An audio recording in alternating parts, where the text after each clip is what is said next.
Hey, y'all, welcome back to In the Blind podcast. My name is Eric Gunderson. This is my co-host, Stephen Barker Lyles. Hi, it's me. And we are country duo Love and Theft down here at Riley Green's Duck Blind at our Duck Blind studios. Today we're joined by a awesome young man, 15 years old, already Gibson endorsed, guitar playing aficionado, just one of the coolest stories that I've been following for a little while now. Y'all make welcome Mr. Rocco Gorelik. Man, thanks for having me, dude. This is great. Thanks for being here, man. Fun little setup you got here, dude. Oh, we appreciate it. It's really nice to finally meet you. Oh, man, this is great. How long you been playing music here in the Nashville area? Oh, in the Nashville area, man, I still remember my first Nashville trip. I was 6 months into playing, and I got my first gig going on Broadway. That's a story, man. I've been playing Broadway gigs for a while now. Yeah. I've slowed down. I've been more into writing, but Nashville's my favorite place to be, man. I never want to leave. Awesome. How old were you when you had your first Broadway gig? Well, I said 11. That was a sit-in, but I think I was 12, maybe almost 13, and we were doing full shifts over at the stage rooftop in the mornings, man. That was awesome. That's the best way to learn, you know, is to get out there and just do the thing. Get out there and gig and get your guitar and play songs you never heard before. That's always the advice I give people. Is like, that's the way to go. You know? For sure. Well, we don't get to talk to many people that are your age that are doing it at the level that you are already doing it and as proficiently as you are. How did you figure out that, you know, you're a heck of a guitar player? I mean, is your family musical? Did you grow up in it? Did you just stumble across it? Or that's what's kind of weird is I stumbled across it. I don't come from a musical family at all. Like, it was never something that was like even remotely possible in any way. It was just my dad. He can play a couple chords, you know. He can play a little bit, you know. He's a story about trying to teach me when I was like 8, and he's like, you hated it and you wouldn't do it. I was like, what? Right. But then I was 11 and I picked up that guitar he had laying around, and it was like inseparable from the start, you know. Nice. It wasn't like I wasn't even viewing it as a career, and that's why I think I did okay with it, as I would just learn on YouTube for hours in my room. And I always knew I could sing a little bit too. Like I knew I had that little bit, and I was like 2 months in, I was doing open mics, and then more like 4 to 6 months in, I was doing like full gigs back home and getting paid. I was 11. It was something I didn't have any trouble putting it together. You know, the chords, it came pretty naturally. That's really cool. Now, do you approach it from almost like, are you a savant, like a Prodigy type, or are you just working your tail off just to learn it and study YouTube? Or I don't think I'm not a Prodigy. I wouldn't say that. Just hearing you play a few minutes ago, I would argue. I really appreciate that, man. That means the world. But no, it's just something. It's more of an obsession, you know. I do think I'm naturally geared towards that more than other things, but it's just an obsession, and it has been from the start. It's something I've like worked in my room at just hours at. That's like that's kind of what I pride myself on. Is it's not like it came out of thin air, you know. That's cool. When I listen to your playing, I mean, you are super proficient, kind of in that country chicken picking style, and even your vocal style is very traditional, kind of 90s country. So did you grow up listening to that era of country, or is that just kind of what you kind of fell into naturally? Well, again, it's like my mom always loved country, you know, that was always around, but my dad's always been more like Eagles, like older stuff. So I've got so many different influences, and I think it took my first trip to Nashville to really fall into it.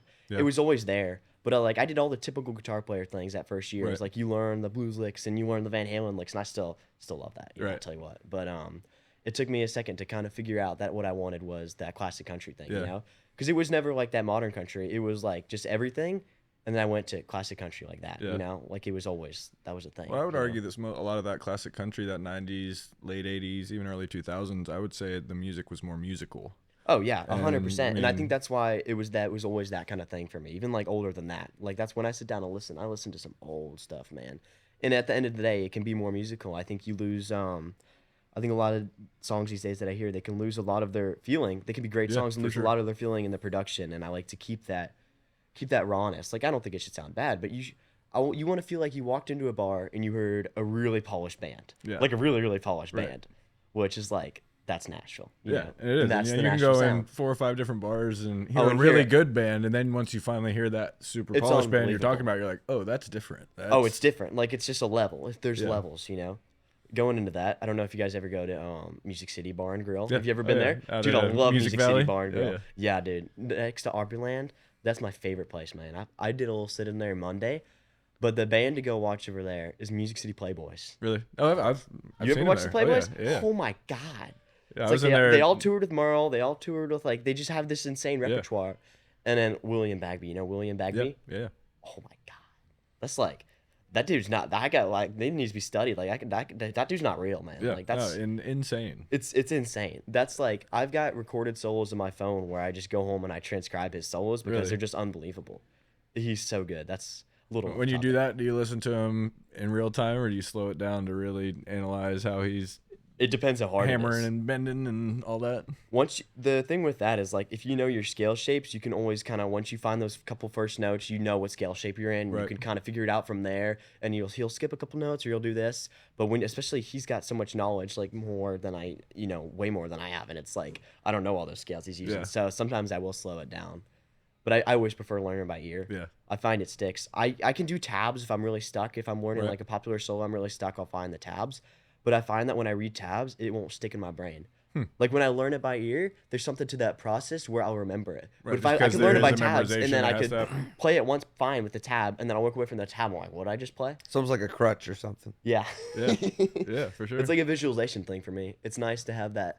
And learning by ear is just like so much more helpful for you. You Yeah. learn to read the changes, and when you understand what's happening under that solo, if you're learning a solo, that's how you apply these licks. When you Right. know the scale shapes and you know what's happening under those solos, that's when you can apply them. And that's the use of learning solos is you can put it anywhere, you yeah, know? for sure. Once you know what's happening underneath. That's been my main focus is like this theory stuff because that's not how I started. It's all ear Right. for me. Well, that was going to from be the my next beginning. question. Yeah. Was it because even you saying you like to learn it by ear, Yeah. but it sounds like you do have the theoretical side of it down as well. So. I wouldn't say down, man. That's one of those things that's like, it's just unbelievably hard. It's one of those things. I don't read music or anything. It's more of like natural number system and Right. basic things like that you just have to know and you have to understand what's happening underneath it. Yeah. It's always a work in progress for me. Like, you can't ever be Yeah. satisfied. So you don't necessarily read music, but you're No. very familiar with all the modes and that side of it. It Somewhat, sounds like, a lot of it is something I'm still trying. That's like my great spot in my area of playing. Yeah. A lot of it is me like when I play licks and when I play them over something and like playing over the changes. A lot of it is just so much reps that I know what works, even if I couldn't explain it to you. It's Yeah. just like that reps thing. That's the other big one. Yeah. Like I was saying earlier, like going out there and just playing. That's how you get the best practice, better than sitting at home in your room. Yeah. Well, I mean, but there's also something to be said for that. Oh, yeah. Because I mean, It's a fun. I'll notice even for myself, like you get out and you play the same song over and over, and you don't really push yourself. Yeah. At least in my case. Oh, of course. Just to get better, and you start going through the motions, and it's like, okay, I'm great, but am I really pushing myself to get better and learn new Yeah. things? And Exactly. you That's know, it's that's a harder. great It's hard point. to do Oh, of at course. times, especially when you get a little complacent. It's like, oh yeah, I got it. Things are working. It's Yeah. like you can never rest the on your hardest thing laurels. is like you can't let yourself get comfortable. I do that. I mean, I'm bad about that. But that's just how it is, man. Yeah. For sure. So on the guitar side of things, who are some of your biggest influences as far as players go? Players go. Well, I mean, I was talking about William Bagby earlier, Yeah. and it's like I know he's not as well known as he should be, but I mean, he just got picked up to go out with Zach Top. He was out Yeah, I on saw CMA that. Fest at Yeah. Music City, Yeah. so that was pretty cool. But Yeah, I saw that because I recognized the bar in that. Oh, and yeah. My wife was like, Oh, where, it where was are so they awesome. where are they shooting that? I was like, I think that's over in Music Yeah. Valley. yeah, it was really cool. I remember watching that live. I was like, they're at Music City. I was like, let's go. Yeah, I But was I over think there the he's- other night. It's more people like that that are just like so technically advanced, but he still keeps it so country. That's what's Yeah. so cool about it. And I think Brent Mason's always a big one. I mean, Yeah. how do you Yeah. not say Brent Mason? And then there's I don't know if you know James Mitchell. Uh-huh. James played on my record. He's a William Bagby type. He's just like he's one of those guys where you just watch and it's like when you have that much knowledge, they don't run out of ideas. Every Yeah. solo is different and everyone's better. It's unbelievable. It's a lot of people like that. And then I've got other influences that are more like especially early on, like Marcus King. Uh-huh. That was a big reason I got into guitar in the first Really? place was Marcus. It was something I heard, and he just got so much attitude. I remember being like 10 and being like, that's so cool, Like, that's Yeah. awesome. That's really cool. So you big 335 guy then too? So I don't own a 335. You don't? I need to go buy one. My pride and joy is my 69 SG that I got. Nice. I think I was 13. That was like my pride and joy. I went broke buying that thing, Yeah. man. That was awesome. That's my pride and joy. She's like, it's like so light. Really? It's like, it's everything, I put a little bit of wear on the back from like buckle and Yeah. stuff, but it was worth it to me. It's like, that's one of those guitars where you buy it and it's like, it's going to go up in value because it's vintage, but like, let's be real. I'm not selling Right. it. Like it's That's not, your it's not baby. going Yeah. anywhere. It's just one of those guitars, So how did the endorsement with Gibson happen for you? man.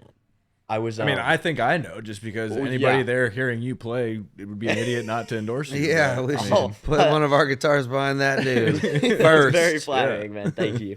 But I applied to be they have a G3 program, right? Uh-huh. It's like a couple kids around the world, and that's what they do. And I applied for it online, and I didn't hear anything. You know, they announced the class. I was like, oh well. What do you have to do to apply? Like send a video or something? You go online and you give them a story. You give them your socials. You didn't have to do a video though, but you just go online and you submit. And I didn't get it, and I was really bummed about it, you know, because I was waiting for them to announce it, and they did. And then my mom actually found it, and she was scrolling on TikTok, and she was like, "Look, they opened up a wild card position." No way. And I was like, "What do you mean?" And she's like, "You just have to do a TikTok video." I was like, "Oh, I could do that." Like we were already doing so much of that. Yeah. I had gained a very good following on TikTok, you know. Yeah. Like I was doing pretty well. And we put out the video. It was Jukebox Junkie. It was Ken Mellons, who my mom ran into the other day. It was Really? Ken Oh, Mellons, no yeah. way. And she was telling him that story, which is pretty cool. That's That's really cool. cool. What a great guy. But it was Jukebox Junkies, an old 90s song. Yeah. It was awesome. I took that SG actually. It was a couple months after I bought it. And I put a little chicken pickin' solo over that. And they bid on it. We got the email, and I think my dad threw his phone. He was like, "Yeah." That's so I mean, that's a big deal, man. It was, that's it was a huge. huge deal. It still is huge. It's like, how cool to say that you're sponsored by, like, it's the biggest It's the guitar most company in the world. recognizable guitar company. I Oh mean, my by God. far. And it's like, it's unbelievable. It really is cool. Yeah. It was so fun. That's awesome. Yeah, Congratulations. Gibson's so man. awesome, That's- That's so cool. So do they treat you pretty well? They and do treat me well. They're great people over there. They're very nice. It's like, it's all you can ask for, you know? They're That's super great. great. Yeah. They've always been great to us. Yeah. So- The garage is cool too. I like the is. guitar conveyor belts. yeah, that thing. We did the know. Gibson great. Garage Fest, their little G3 thing, two years in a row, which is fun. That's cool. We always joke about like jumping up and like grabbing a Les Paul off that conveyor belt, you know? Yeah, we played something in there during CMA Fest a few years back. And Yeah, that's when I it was was there. great. Parmalee. Yeah. Yeah, I mean, Oh, they yeah. packed out the place. I mean, got Yeah, to play some crazy, cool, vintage little parlor size acoustic It's that so they had fun, in there. dude. That I think someone had like recently brought it in. Yeah. Like Use they the cracked little it wall and back fixed there. it, and I was like, dude, that thing's awesome. Can I play it? And When I was And the vault's cool too. Oh, yeah. when I got a story about the vault, man. When I was like, I think I was 11, maybe almost 12. We met a guy at an open mic night that I was doing back home, getting my chops in, you know. And he was like, "Oh, I know this guy at Gibson." And people like to say things that they, Yeah. you know. Yeah. But he did know this guy, and that was my first trip to Nashville. Was because of I think his name is Chuck. Huh. And we got to go up there. We got the factory tour and we got the garage tour. And I was like 11, and I shed a tear looking at like the Leonard Skinner Explorer. I was Oh, like, yeah. "Oh man, where am I?" Yeah. That was a highlight for me. That was the reason the whole first trip to Nashville happened. Really? Mm-hmm. That's a really cool story. Yeah, there's some incredible guitars in that room. It's incredible. Ironically, that same guitar I shed a tear over last year, I got to go in and actually play this time, so that was fun. Did you really? Yeah, That's when we were cool. back there. What'd you play it through? It was that little Keith Richards Mesa Boogie Yeah. they got in there, I think Yeah. it was. That's really cool. Yeah, just the Keith Richards Mesa Boogie. No What- big deal. what's No big deal. Nothing to see here, Yeah, folks. you know, just that little thing. Yeah, it's Casual. okay, you know, just okay. What's your setup for your live performance? What do you play through? Rig wise, Yeah. so I love my vintage black panel Fenders. That's my thing, you know. It changes week to week. I'm gonna shout out my boys over at JD's in downtown Woodstock because we got a full band gig there every Thursday. Nice. Gang, Nice. gang. Yeah, Nice. exactly. I wouldn't say it like that, but that's cool too. But every Thursday, 9 to 11, we do line dance in there, and we'll pick up some Saturdays too. And they've done such a great job building up a real honky tonk down there. That's cool. But pedal board wise, when I do these videos at home, you know, it's always straight into the amp. That's just kind of how I Yep. am. I like a good Fender amp with a good reverb. The good reverb makes it all. Like Yep. when an amp is that reverb that got the little pop pop pop in it, Yep. it's like having a slapback. You know, Yeah. that's what it was made for. You know. So I've got a 64 Super Reverb, so that's the big old one with the 4 Yep. speakers. I still haven't gigged that yet because I haven't had the heart to take it up the second floor of that, Right. bring it up the stairs. you know? Nervous, like, yeah. I'm good, but I've got a 66 Twin, I've got a 64 Vibrolux, and then I've got a 65 Deluxe, which is I gig the Vibrolux and the Deluxe the most. It's a 65 Deluxe. It's made in like January of 65, so it's before they changed to CBS because when Okay. CBS buys Fender out, it'll go from Fender Electric Instruments to Right. Fender Musical Instruments Yep. because it's still an electric company under Leo Fender. So it's like it's the same amp, but it's more Right. valuable before or whatever. But I'm big on like deal hunting and stuff. Like Yeah. I always like to find good deals, you know. Well, that leads me to my next question. You're 15 years old. This is some expensive gear that you're talking about here. So how does the money you're making when you're gigging or Yes. from stuff on the road, does you get to Yeah. take that and put that towards your your gear habit, and Yeah, then it's never been. Your parents don't make you pay rent yet? No, not yet. Oh yeah, Not yet. That's so you can, awesome. you can That's build awesome. up your gear. Yeah. Take advantage of that. Dude, that's what I'm doing. It's like now's my time. you know? Yeah, it is, man. But yeah, I've never my parents don't buy the gear. I've been making money and gigging since the start, so it was kind of like a given. They got my first guitar when I was doing open mic nights. It was a little Taylor GS Mini because I Yeah. didn't have a guitar that would plug in. Right. So it was that one, and then I paid them back for that one, and then I've been buying gear ever since, man. That's awesome. What about for they don't get you no Christmas gifts or nothing? Well, they're like, you could just go buy it. So I'll That's get true. a non-music related things for Christmas, which is fun. You Well, know? you gotta get the socks and underwear. Exactly. yeah. I mean, Yeah, that's that's a essentials. You staple. know? Can't be walking around with holy socks. You know, I got aftershave this year. That's how you know Oh. changes are happening. You know, Okay. Growing up, okay. I like it. that's how you know. Yeah, my son came to me. He was like, "Dad, for my birthday and Christmas, I want cologne." I was Oh. like, Yeah. I was like, "Oh, do you, You know, I got why cologne do for you care Christmas about too. That was how my you first smell? Are you thing of interested cologne. in You know, girls?" Hey man, it actually What? a little cologne goes a long way, It I'll tell you man. what, It really you just does. can't overuse it. You know, be like the more Yeah. the merrier. Like 6 sprays. You know, like what's up, ladies? Yeah, Yeah. one Do I morning smell he came good or down. do I'm I like, smell "Did good?" You dump the whole bottle on Chicks yourself?" do love cologne. They're like, you smell so good. And you're like, oh, this is natural. This is not natural. Yeah, it's all natural. Oh, this Essential thing, oils. I just What smell brand? it. This is the key. What brand is it? Like, I actually don't even know. That's always the Yeah. that's the go-to. Like, you know, I just barely care about smelling good. I Yeah. just do. It's just so natural. I found it on the side of the road, like just like farmers market. You know, it was a family-owned company, but it came from TJ and Maxx. give it back. Yeah, and give it back to the local community. That's funny. You have an EP out, correct? Say what? Oh You yeah, have an EP. EP? Yeah. Yeah, I do have a new EP out that came out in December. I'm very proud of that. That was really, it was something that like I'm not no management, nothing. You know, it's just me and my mom and my dad. Yeah. You know, it's just us. Shout out, mom. Yeah. Shout out, What's up, Mom? I love you. But it's been, yeah, it's just me, man. So putting out the EP was Did fun. you produce it yourself? Oh, And yeah. make it all yourself. Oh, Yeah, nice. it was me, and then this goes out to my buddy Cameron Rue. He put it all together. He got like James Mitchell. He got just all-star people to play on this record. It was like unbelievable names that we had on it, and you know we had Trey Hensley on it. Very Trey's awesome, man. Trey's the greatest. He's Yeah. such a good dude, and he was just like could not have been nicer about it. And That's really you cool. listen to the solo, I'm thinking that acoustic solo, that's him.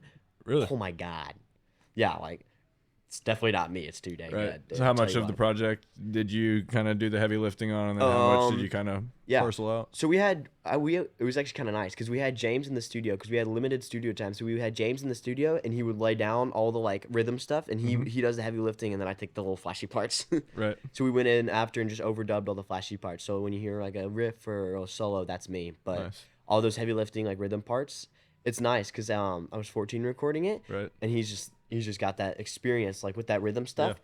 People overlook how important that is in these songs, but when the rhythm's not right, like you feel Oh, it. you know. Yeah, and like he really helped on those songs. He's unbelievable, you That's know. great. But other than that, I mean, it was all paid for by me. It was all like kind of buddy Good deals. Like we too. did really Yeah. well. That's great. It was recorded December, so I was 14. And I still had braces on. I was recording the Really? vocals. We had to go back in and redo the vocals after I got braces off, which was Right. funny. And then the whole thing released this December. So it was like it's a full year project, and I learned cool. how to distribute it, put it all out. Like it was fun, the learning experience. And now I feel like when I talk to distributors and when I talk to labels, I know what it takes, and Yeah. you kind of have that knowledge, and it really helps actually. That's good. Yeah, I mean, when we went into it, we literally had no clue. Yeah, Yeah. that's just how it is. You just don't clue. know. Yeah, and I mean, the business was slightly different back then. Just there's a lot of different ways to do it now. But Yeah. at the same time, it's like you were almost told like, don't even try to figure out how we do this. We'll Yeah, do just take a it. bad deal, and then yeah, that's like and that's exactly what we did. We signed bad deals, and if we had known better, you know, our career could have Yeah. turned out completely differently. I mean, Partially- I'm grateful for how it has turned out, but at the Yeah. same time, it's like you always look back. Oh, it's on it, always you're like man, what I could wish have I had been. known that. There's always a better path, and that's what's so hard about this business, and that's like that risk you take. You know, Yeah, I'm pretty for sure. lucky in having like people, like decent people around me, where I'm not gonna go and sign a bad deal. Like I've taken a lot of meetings with a lot of big people, and it's been like, you know, I've had to turn things down. Like it's not that big of a deal. You Yeah. know, like at the end of the day, the more you stay away, the more they want you. You know, Mm-hmm. that's how it is. It's fun. Yeah. Well, That is just to fun. have that kind of outlook at the age of 15 is impressive. Thank you. and I think you'll go far because of that alone. I mean, I Thank think you. so many people are so desperate just to Yeah. have someone pay attention, to have a team, Yeah. when a lot of people Yeah. don't even need a team. Yeah, it's- It's you have like- to- Team. And a lot of things, like people think they need a team to figure out who they are as an artist. It's like you got to figure out you before Yeah. you go into because that's what I'm trying to do is I'm trying to get like my sound, my look, everything completely down, and then you put a team just to elevate you. Yeah. That's kind of the way I view it. It's like right now I'm not sure what a booking agent's gonna do for me because I'm still booking crazy shows on my own. We're doing you know what I'm doing next Saturday? I'll be playing the Gas South Arena in Gwinnett County downstairs awesome. in Georgia. So it's like 30 minutes from where I'm from, you Yeah. know? And there's going to be like Nice. 8,000 people there. That's They're doing incredible. they've got the lacrosse team there, the Swarm, and they booked me. They're going to do a country night, and it's The like a halftime show. Swarm. That's really cool. The Swarm, I know. It's awesome. But That's so they're fun. super nice, and it's like you get to play in an arena. Like, that's pretty sick. Yeah, that's huge. I did it with, we'll do the national anthem too, but I did the national anthem for the Braves twice, and then That's over awesome. at Mercedes-Benz Stadium twice. That's killer. Nice. I mean, that's a highlight, man. Yeah. We had going back to my Vibrolux, my Fender amp. We brought it in the first time we did the national anthem at Mercedes-Benz. I brought in the Vibrolux and we like cranked it up to 8, and you just like hear it go through the empty stadium That's during so cool. sound check. I was like, oh my god. Yeah, that- I was like, It's I probably a don't know moment how you'll you never like. forget. I've peaked. Like I'm not getting better than this. Are Like, you- know, it's over. Are you singing and playing, or are you just doing like the Brad Paisley sometimes where he doesn't even sing, he just does the I always like to sing too. yeah, You know, I that's think cool. I think that's good. yeah, I did the like when I do it. I think when I'm doing it at the Swarm game, I'm just gonna be singing it. That's But I cool. did singing and playing. The Braves called me like last minute because I've had a standing gig every Sunday at the Battery during the Braves season, and one of the ladies that works at the stadium that would come out and watch, she called me one day. It was maybe 2 years ago actually. Wow, it's been a while. But she called me and she's like, "They need you to sing the national anthem tomorrow. Can you do it?" And I was like, "Yeah, of course." Like I keep it practice. You never know. But we went in. I had the guitar, and it was such an like epic moment. That's so cool. It was so fun. And then they called me within 3 hours notice the second time. They're like, "Man, you got to come in here. We need you. Someone canceled. There was like a flood or something." They're like, "You got to be here." I was like, "All right, sure, guys." So That's so cool. I was like, I pride myself on always trying to be ready for things like that, you know, and like Yeah. just grab and go. And Kind of like it this. says a lot about your talent also, Thank you. because I mean, for a 15-year-old to be their first call, that's pretty pretty insane. Thank And They're like, we got a guy. Yeah, I know someone. yeah, well, it goes to show that you've already established, you know, a great reputation, and Thank you. you know, everything I've heard from anybody around town, it's only super positive stuff. That's so you're awesome. doing That's so something great right, to man. hear, man. Do you have any songs on the EP that you know you love more than others, or you Ooh, know, that's is there hard. one that's going to be a single, or you know, do you have a first one that if you had the opportunity to take it to radio, you would, or? Well, I've got decent radio airplay. Both of the stations down in Georgia have been playing me a little bit, which has Nice. been really fun because I've had like my friends take me pictures. They're like, "Look, bro, you're on the radio." I'm like, "Let's go." They'll That's be cool. driving home. They're like, "Who's this?" That's awesome. But yeah, I don't know if I like any of them more than the other. I think the second track this was the one that released with the EP. I dropped 4 singles and then the 5th compiled them all together. Mm-hmm. I felt like that was like strategic. But Hello Heartbreak, I feel like it fits my style the best. You know, it's Gotcha. slower, but it's more of that 70s feel. You know, it's more of what I go for. You know, Nice. the other ones are more like fun picking songs, and they're great. Gotcha. And I tell you what, they're fun to play live, man. And That's great. they always get a good reaction. It's so fun to do that. It's cool to have. We did a show. You ever been to Eddie's Attic in yeah. Decatur? Yeah. We did a Yeah, we have. Been, Oh yeah, we did a show. I've done 3 shows there now. But we That's did cool. a show there last time, and the first 2 times we didn't have any music out, but this time I did. It was we had a 5-piece band up there, and it was so cool to see people singing your own songs back Yeah, to you. that's Like good. when you put them out there and people sing them back, like that's like a different feeling. People like did their homework before totally. coming in. There's like 100 people in there singing your songs back to you, and it's like that's pretty epic. You know, Yeah. like that's a good feeling. Oh, yeah, I remember the first time we ever experienced it was man. we were on tour with Taylor Swift in Michigan. Taylor Swift in Michigan, dude, that's And epic. I mean, it was very, very cool at the time. I mean, obviously at that time she was just kind of starting to blow up and stuff. Yeah. But She there's was this, still big. there's but like yeah, these not 5 like people today. on the front row that we recognized, and they were singing every word to every song. And we were like, all right, we're brand new. We don't even have any music really out except on MySpace.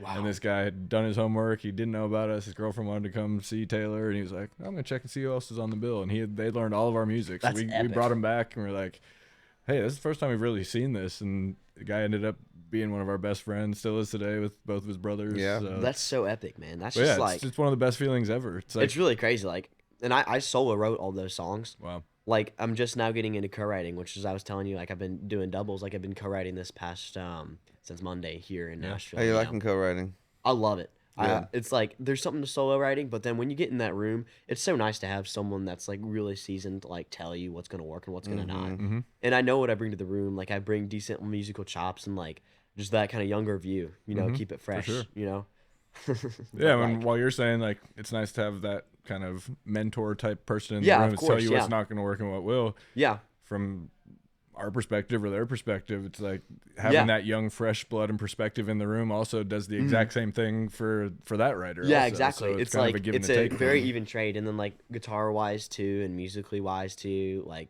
I can help with all that stuff. Like that's kind of what I do. You know, I know what I bring, and I think that's what helps. And that opens the floodgates too, because a lot of yeah. songwriters are not the most proficient guitar players. No. So you're going to get a very kind of formulaic type thing. But when you have somebody that can, Someone throw that's a in good those lyricist cool, that writes it expensive down, sounding chords, like it just Expensive opens up sounding the chords. possibilities. Expensive chords. That's funny.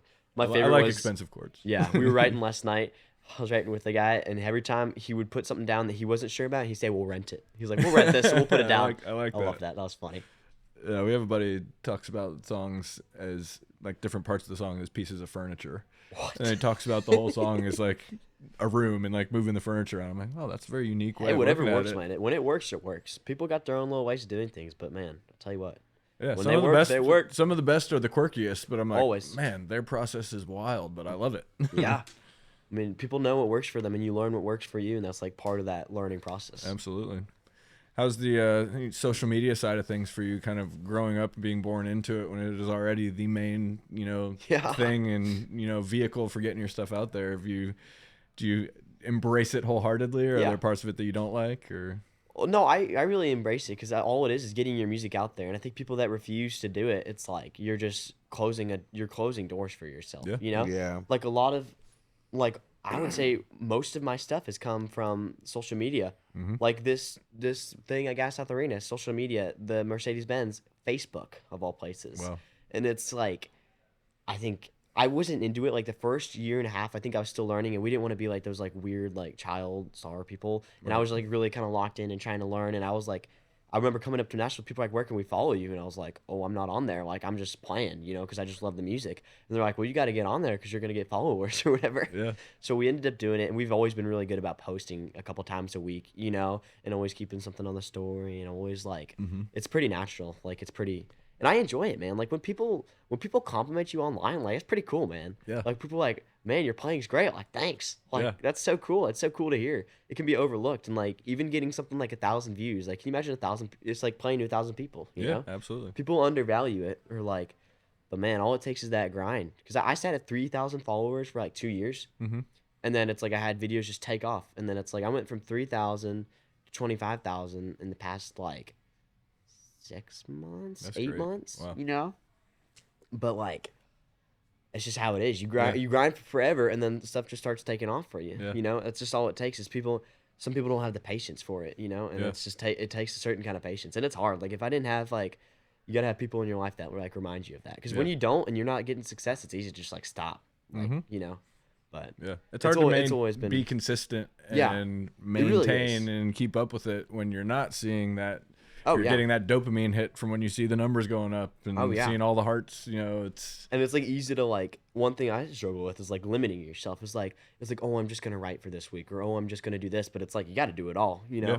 So it's like that's how I view it. Is like you got to be able to practice singing, got to practice the guitar, got to post, and got to write. Yep. It's just stuff you have to do, and it's like it's really easy to like sell yourself short and be like, oh, I'm only gonna do this today, but you can do it all. Like it's just like it's just a mental thing, and that's something I try to work on. Are you very purposeful with your time and your scheduling and how you approach No. things? No. I can be. I think it just depends. I've gotten a lot better, and I was better at it when I was younger. Actually, I had less distractions. Like I didn't get a phone until 9th grade, and that's why I was probably so locked in. Yeah. It's a big distraction, but I like to put it in the other room and just kind of like lock in, and I can be in there for a couple hours. That's great. That's kind of how I view it. Yeah, I don't think Nice. most kids can put down their phone for more than about 20 minutes. So. Jeez. Hey, I struggle with it, man. Yeah. I struggle with it too. But you know what I do like? I do like writing on my phone.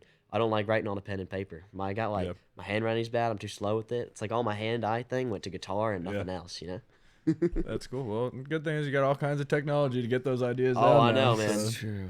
The Notes app is so great, especially Yeah. being in a write and you get to just collaborate and you're both messing with the note at the same time. We did that Yeah. this morning. It was great. I do love that. That's Yeah, no, nice, isn't it's it? great. To not have to There's- compare notes and like make sure you're on the same page. It takes away so much wasted time and keeps the like creative juices flowing. Yeah, Yeah. for sure. I remember you spend like an hour. Okay, can you read that to me a little slower so I can type the whole thing out, make sure I Yeah. get it right, and then still type the lyrics up wrong? Yeah, I feel that, man, every time.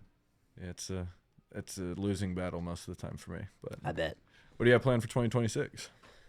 Well, I think the idea is I'm gonna try to get a good slot going on an opening tour, and then it's just so much writing. Like I want to keep writing. I think I'm gonna try to do like an 8 or 9 song album, and I have a very like specific vision for this album, and it's like I know what I want it to sound like, I know what I want the songs to be, and it's just at the end of the day, if you got the songs, you got the songs. You know, like I know I can take care of them musically, but I just want them really to be right. Like I don't want to release anything that I'm not 100% like proud of.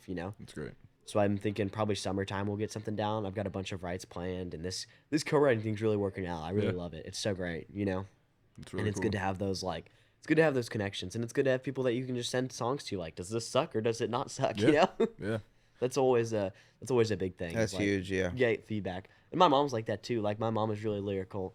Like she doesn't I don't know if she gets the music part of it as well, and she'll be the first to tell you that. But like she really understands the lyric part, and it's always good to have someone like in your home that you can go ask. yeah. You I know? agree.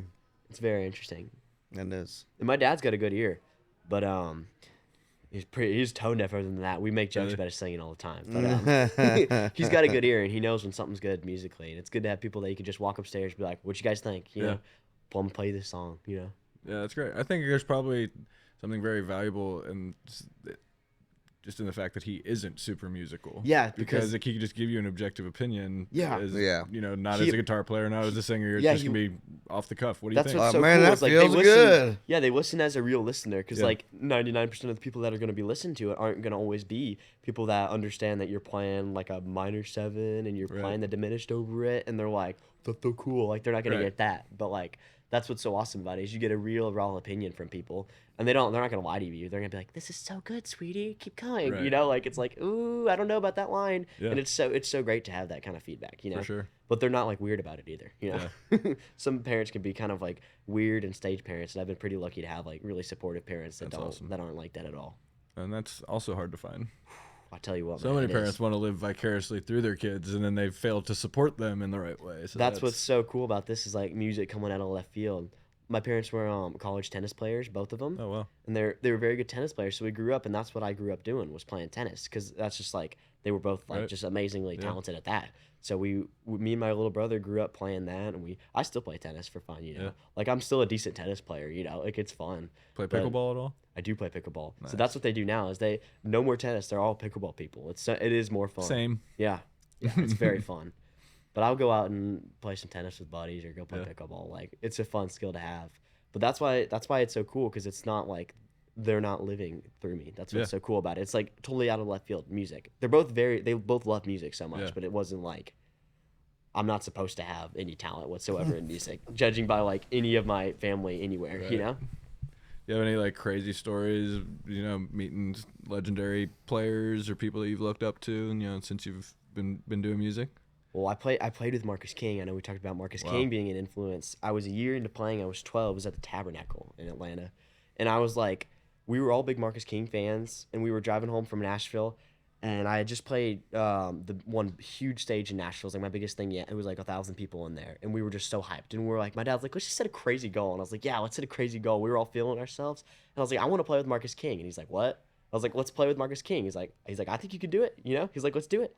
So we set that goal, and then we kind of forgot about it, right? Yeah. And then he gets like an email like, oh, Marcus is coming to town in like 3 days. So we go to Kroger, we get some poster board, and we're like, can I play a song? And we just held it up in that audience, and he let me up, and he gave me his full band, and we did Stevie Ray Vaughan. way. He was just like, yeah, what do you want to play? I was like, Stevie Ray Vaughan. He's like, all right, I like Stevie Ray Vaughan. Like, come up. And they took me back to his like little Volta guitars back there, and they're like, which one you want? I was like, that one, go on stage.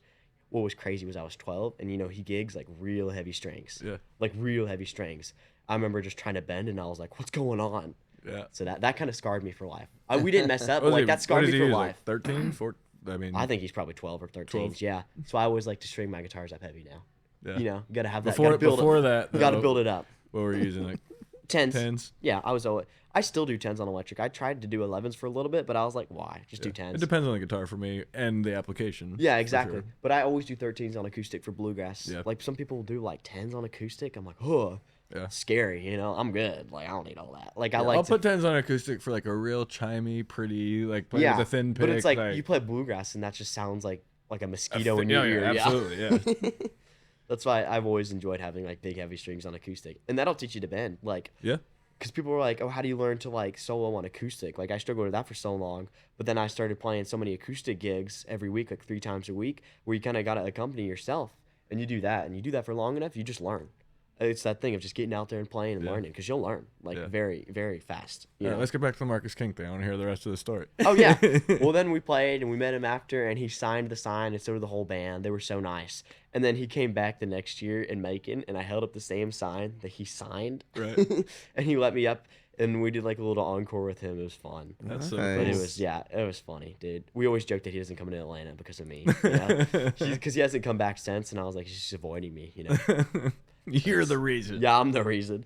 But it's really awesome. That's a really cool story. And Laney Wilson too. Really? Man, I tell you what, I did the same thing with Laney. I was like, it worked once. It was a year later. I was like, why not work again? You know, I was still little and cute at the time, so it was cool, you know. But I held up the sign, and they took me backstage, and they put me up there, and we did her song together or whatever. And she kissed me on the side of the hat. Yeah. I got it on video. That's pretty Nice. cool. Yeah, I still have that hat, man. I ain't watched it. Like, Don't get rid of that no, thing. I'm gonna frame it. But that was That's pretty great. funny. That's my favorite story. That one always gets me. And then just really running cool. into crazy, insane prodigies in Nashville. Mm-hmm. People like Brent and people like stuff like that. Like William Bagby's like unbelievable. He's like the best country guitarist around right now. And like you would never know. Yeah. You would just run into him at Music City and just talk to him. You know? Like it's unbelievable. People like that. Those are the ironically the most exciting for me is when someone's just like insane at guitar and you just run into them and they're totally normal. Yeah. You know? That's the coolest. And that's what's so cool about this town.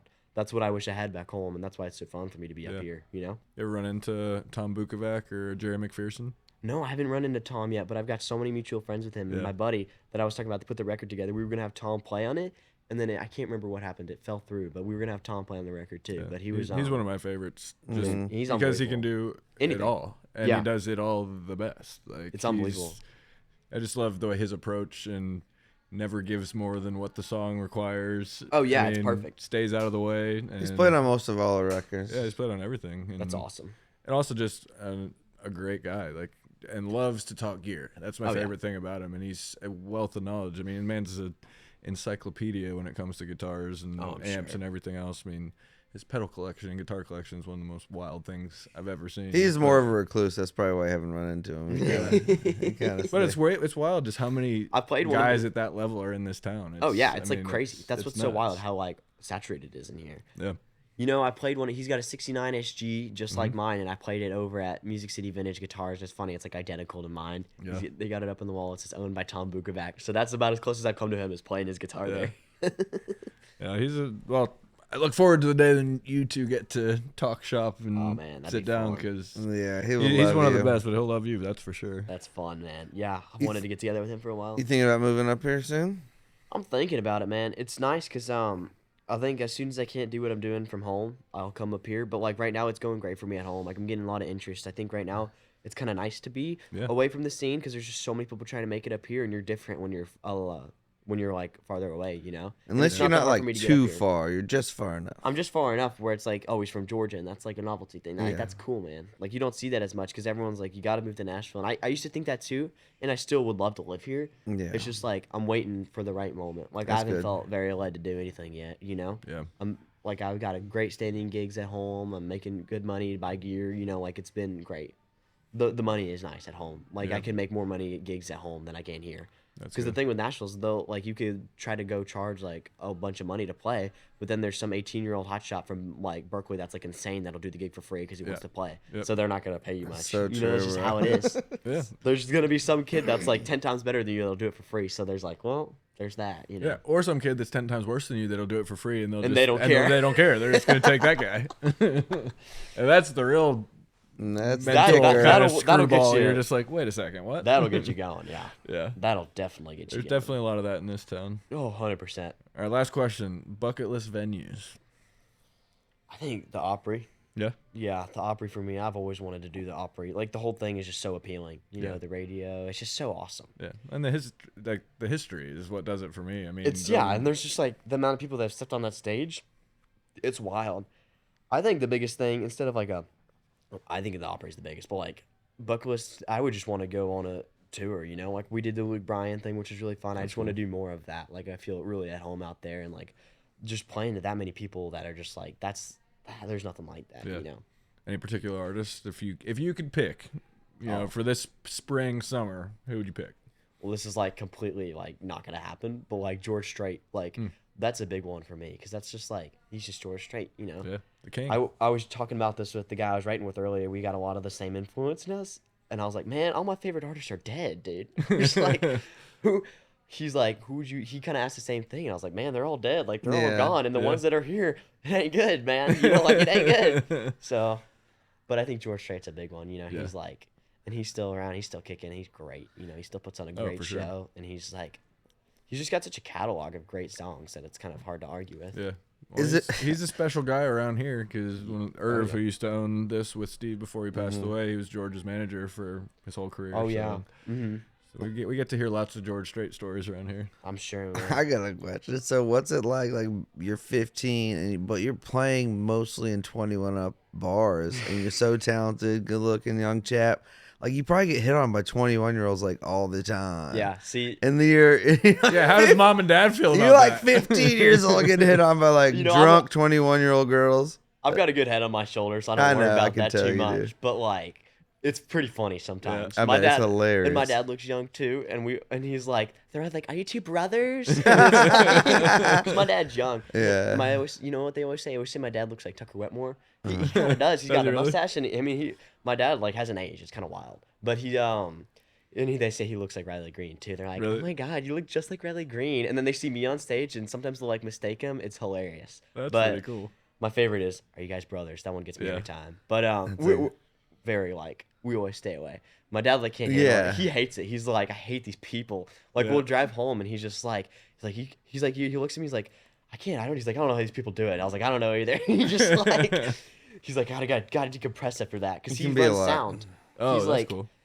He learned how to run sound for the full band, and he runs sound like better than a lot of sound guys because you can get done dirty by a lot of sound guys, but he runs sound so well. Like it's kind of unbelievable. That's like nice. I said, he does have an ear. And he knows what sounds good and he knows what doesn't. Because people like, oh, you just do it because he's your dad. But he's like genuinely better at running sound than some of these people. You know, like a lot of these people. Yeah, we run into that all the time. It's like, oh, all right, we got this great sound company, this new monitor tech, new front of house guy. They'll be fine. And I'm like, and then you can't hear anything in your ears. And you hear feedback the entire show. It's terrible. And there's low end swirling everywhere. It's like, I mean, my dad like never done sound in their life. He bought we went half and half in on this really, really nice mixer, right? A little portable like digital mixer. He runs it from the iPad. We're running in-ears now because this place is so dang loud. We bought that. And he's like, he runs it like a pro. And we'll be set up 15 minutes like that. Full band, speakers, everything. Like, boom. That's great. I mean, we got it down to a science. It's really awesome how he learned. Like, I got to give him props for that. Like, it's pretty wild. And he's like, and he's really good at it. That's really cool. Yeah, I get better monitor mixes from him than anyone else. I think just because he knows me, too. Yeah. Like, I like my vocals loud in my monitor so I can sing real low. It's the best. You know, like, I don't like, nothing bothers me more than when I can't hear my vocals. Yeah. You know, it's like, oh, I hate it. But he does such a good job. You feel like you're just guessing? Yeah, you're just guessing, like, I don't know. And we did, and we would get all the sound lost in this room when we started just bringing extra speakers just to throw the vocals into because it's such a loud, hard room to do. And it's like, it's so cool that he figures it all out. And he'll just like research it all. That's awesome. We joke about he's got, with ChatGPT. He doesn't do ChatGPT, but he's the other one we say it's your AI girlfriend. He always talks to the AI girlfriend about the sound stuff. It's so funny. What is it, Grok or something like that? It's not Grok. It's called like Perplexity or something. Okay. It's the one that like researches it. It's so awesome. That's awesome. That's really cool. Dude, well, man, we'd love to have you play a song. Yeah, let's do it. Yeah, we got it over gave us a here, little taste of it earlier, and yeah. What are you gonna play for us? Well, I'll do a little original music, man. This was off my EP. This is one of my favorites, actually. I know I said I didn't have a favorite, but I like this one. This one's fun. Tonight I'm sitting through the neon lights, wishing my blues should go without a fight, trying to keep this sad look from my face. Well, there ain't no one who helped my case. Looks like she's had me replaced. There's nothing left I can say except call me lonely, call me blue, call me a fool who's not over you. Call me lonely, in love with you. Call me what you want to, I wish you'd still call me, oh yeah.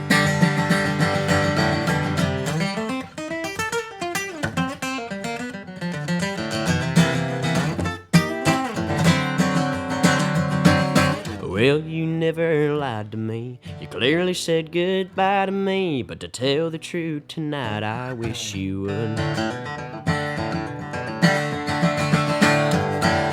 Call me lonely, call me blue, call me a fool, it's not over you. Call me lonely, in love with you. Call me what you want to, I wish you'd still call me. Call me lonely, in love with you. Call me what you want to, I wish you'd still call me.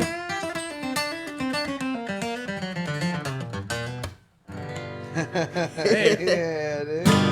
Oh, man. Play the hell out of that guitar. Dude, that was There you go. awesome. Man, we really appreciate you coming on today. You're Yeah. Man, it's been an incredible honor. talent. This has been so fun, dude. Thanks for having me. Y'all got a good thing going on here. We really Appreciate you appreciate it, saying man. that, man. Well, we're looking forward to watching what happens with you. I Yeah. have a feeling it's going to be a rocket ship, and I think your parents need to hang on tight. Thank you, man. I really Thanks, appreciate Rocco. y'all. We really appreciate you. Everybody, go check out Rocco's new EP, and he's got new music coming out later this summer. Hopefully see him on tour with some big old name this spring. It'll George happen. Strait. George Strait. Not really. You hear that, George? Come on. Come on, man. I know you're listening. Oh, he's always listening. Yeah, he watches our show like every Yeah. week. So he's like Jesus, just always Yeah, listening. it is like Jesus. George Strait and He's Jesus. close to it. Well, man, we really appreciate you. Yeah, man. Yeah, man. Rocco Gorelik, y'all. Thank y'all. Check him out.